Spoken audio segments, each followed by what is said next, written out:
Welcome everybody. This is the Halloween edition of Wish You Dead again, and Colin stopped by, and like every funky little party, it starts at a dining room table or a coffee table, and Colin's here and he's got some questions for me. Yeah, just a few questions, Dad. Just a few? Yeah, just a few. Yeah. Okay, we're gonna have fun with this, by the way. Part of this is to be real and let you inform you, but still have fun with this. Go ahead, Colin. First, one of the questions is, where did you come up with the story from? Is it fake? Is it just make it up, or I can tell by the look on your face there's somewhat more than well, a story. I'll give you what I can give you because I still want people to buy the book. So, like every good book, it's built with some research, or best built with a little bit of personal relationships, and this one has a lot of that in there. Majority of the people are touchy-feely. I've created characters out of people that I know, but put them in a setting that isn't real. So you're saying it's fiction? Or well, it's non-fiction. It's a fiction. You have to qualify it as fiction because there's no killing in my life. But it's just like people like yourself and all the way down to a lot of the characters. There's a few that are derivatives of my imagination, or imagination as you call it, but for the most part, the breathing patterns, the mannerisms, the way they talk, the way they walk, the way people. So you can relate to some of the characters and the events in the book. Oh yeah. Oh yes, I sure can. I sure can. I don't know if that's a good thing or a bad thing, but it's a good thing. Colin, the most important thing to me is relationships, and sometimes that's tough. Sometimes it puts a strain on family, and sometimes it puts a strain on friendships, but it is the relationships that move you as a person, that create you as a person, and help us go forward. So in the end, where do you expect this to end? It's never ending. Is the an end? It's never ending. I don't want it to end. I don't want it. I want to write until there's no story left to tell. And right now I'm looking down the barrel of maybe 30 novels in different places.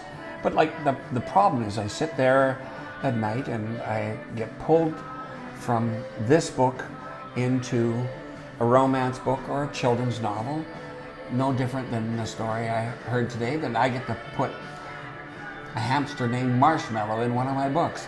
It's part of our life. We draw from things that are very important from us, or to us, and we move on.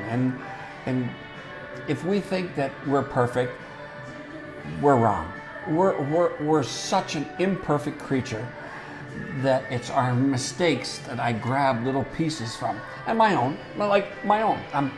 You know what? Most of my relationships that didn't go the way planned, I take, as you call it, big shoulders, big balls. So you mentioned you can relate to some of the events and characters. So why Wish You Dead?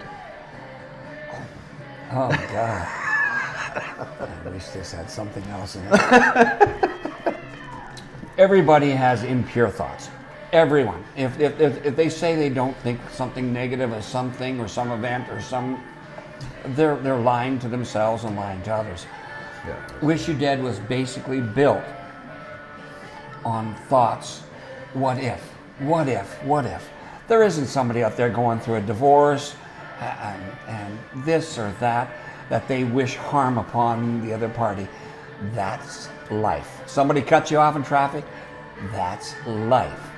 You know, when you're driving down the road, and you see a truck, and all of a sudden it's moving back and forth, and its load is unsettled, all you do is think about, oh God, let me get past this truck. You don't give a rat's ass about the people behind you. You're concerned about yourself. Yeah. And people's shortcomings are where I kind of put a little credence. And we believe sometimes in the wrong things. And Wish You Dead is about karma. What would happen if we could put a book together and say, these are the things I messed up on, but oh gosh, this person screwed me over, this person. And then somebody picks up your book and runs with it, and you can't pull it back. So Wish You Dead has got nothing to do with 2020 and what's going on at the moment. Oh, it doesn't have anything to do with COVID. It's long before COVID. But I'm going to tell you right now, COVID hasn't hurt it at all, not whatsoever, because there's Wish You Dead and Red 45, which is part of Wish You Dead. Wish You Dead Trick or Treat, which is going to be, the book release party is going to be in Edmonton, Alberta, and in Canada. And there's going to be the great guys down there at the Canadian Brew House want to have it, a Halloween party next year for the Trick or Treat when it comes out. And I'm just prior to that, I hope to be crossing Canada with all the rest of the books and doing signings, but ending up back in Edmonton, Alberta, Canada for Halloween next year. Have a little fun, because, and be real. That's another part, is take that phony crap out of your life and push it aside with the garbage cans that go out on weekdays, and live real. Well, you know, personally, I don't know where you get the time to even think about this stuff. Never mind writing it in a book. And well, I just can't grasp it. I know. Well, you know what? This comes from somebody really close to me, Lipstick, who said that you have to grab the gift. And if your gift, and just for our viewers here, Colin is a masonry specialist, and he's been doing it for how many years? Too long. He says too long. Now, I'm a storyteller, and my attorney and Lipstick said, you know what, you've got to figure out how to turn yourself from a storyteller to a writer. So sometimes it's difficult when you put down 30,000 words on a manuscript a month, and then you got to sit back and sometimes I can gather now that I've had an editing process go through me, that I realize that I'm telling the story too fast, and sometimes I have to back up and make sure I tell it more broad, because if people were to read the first book the way I rough drafted it, it would be a movie that would be going so fast that it wouldn't catch up, because it's all in my head. So I have to slow down and put a little more color, a little more taste, a little more additives to it to make sure that they all get what I tried to write. So what you're saying is, this book, what age, you know, is it for, I don't know, is it for 20-year-olds, is it for 30-year-olds, is it for... Everybody, you know, everybody. Is it for our age Everybody. bracket? Or, yeah. Everybody. Yeah. If you can read and you're not, well, ideally it's not suited for people like 10 or 12 years old, but after it's kind of like a karma book. It's understanding that what you do now is going to affect you later on in life. And so, you know what, this is not by any stretch of the imagination the 10 Commandments, but it is a book that talks about karma. What if you write a book down and all the things that, and everybody that's done you wrong, and all of a sudden it comes to reality, you're stuck with the results of your emotions and everything that you put into that consequences. book. And the consequence that comes with it. You said it earlier today. I thought that was cool, by the way. Big shoulders, big balls. Now, it's just a statement, but that's probably going to be in a book, because you take responsibility. So it's, the bigger the dream, the bigger the reality at the other end of the rainbow. And you got to be prepared for the consequences of all your actions, whether they're huge or not. But if you shoot at a manure pile, chances are you're just going to dig yourself in the dirt. But if you shoot for the moon, you may hit something in the horizon. So keep the sights aimed high, but yet remember where the consequences are for all your actions. If that makes any sense. Oh yeah, 100%. Yeah. I totally get it, Dan. You know, it's to me, of course, I'm not an author. Far from an author. It's just amazing. But you're a close friend. It amazes me, you know, how you get the time and the, I don't know, inspiration. I don't know. Well, I can imagine writing 1,000 words down on a piece of paper, you know, on a piece of paper. Yes. Never mind 30 or 50,000. Well, the average book is going to be 60 level. or 70,000. And I apologize because I keep on grabbing. This is my first interview without a beard, so I keep on grabbing stuff that's not there. So I don't know. It's a tough thing to ask somebody that doesn't know what the hell they're doing, and that's exactly what I'm doing right now. I'm just building up the Wish You Dead and Stepchild to a point where I think it could be real. So the important part of what I did for underpinnings or the infrastructure is design it so that my future, or the future for everybody there to look in, they can open it up and they can take their own journey in it. So there's two sides. There is Wish You Dead, which is wishyoudead.com, and WYD Wishyoudead on YouTube. And then the other side where I do the children's and some of the shortcoming romance stuff in odinsjourney.com. And so I got, like I say, there'll be 30 books from kids novels to spy novels. So where does Stepchild come into it then? Oh, Stepchild was born out of Wish You Dead. It was an intricate part of the life of the spy, building the toys and tools that she needed. And kind of thought, why do guys get all the fun? Because these books are based on women, and not so much vengeance, but women that have been wronged. And I took the position that I would put women in the forefront because it was a necessity. It's been too long. So we got the James Bonds and the Jason Bournes, but what if it was a woman? It's not about skirts, and it's not about that. It's not about equal rights either. It's about humans. We're all. I'm talking about James Bond.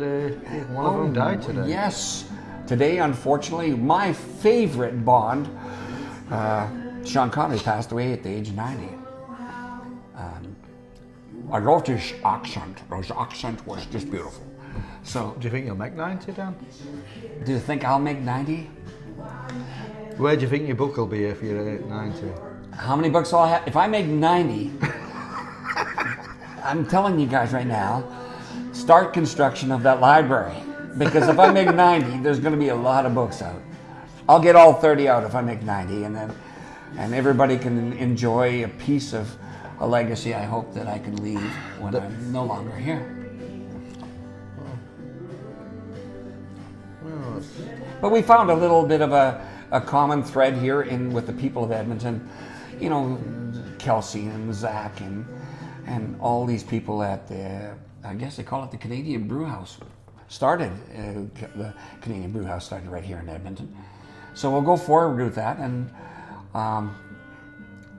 Colin and I'll get together once a week or once every 2 weeks and have a little discussions about this. He's kind of my right-hand wingman on steering me in directions that are relative to being. Normally the wrong direction, but... Normally. He's the salt of the earth, and we need these people. So get together for a Coke or a beer and some nuts. Pistachios, by the way. I have to load up on pistachios when I know he's coming, because that's his favorite nut of choice. And as you've noticed, he doesn't mind Coronas whatsoever. So please follow us here, of course, and you can go to WYD Wish You Dead on YouTube. That's the same place. And our publishing sites are wishyoudead.com and odinsjourney.com. I wish I knew what my Twitter and Instagram is, but you'll find me. I'm there somewhere. So until next time, please subscribe below and subscribe on wishyoudead.com, and you can follow us. There is clothing coming out. Colin's wearing stepchild clothing, and I guess I am too. Oh yeah, he's going to pull the microphone off. Oh, he's going to step up. Okay, so I didn't mean for that to happen. We'll keep you posted as we go along. We have some very special ladies in charge of different divisions within this company making it happen, and I have to pay attention to what Lipstick has to say, so we'll go from there. But Lipstick? Who's Lipstick? Lipstick's in the living room, running the music. And then Lipstick Louise, that's her code name. She's gonna be a spy in real life sometime in the future. I think she falls into the novels. A character like her falls into novels sooner than later. So to all you men and women and children out there, you have a great Halloween. Stay safe, social distancing. Colin and I both had shots. I had the flu shot. He had a shot of tequila, so we're even. And we'll go from there. Till next time, you can only control one of two things. Remember, there is fate and faith. You can only control one of them. And he told me today, big shoulders, big balls. So I don't know what the hell that means, but apparently I gotta go and check in a mirror. So we'll go from there, and I'll talk to you guys next time. Stay close.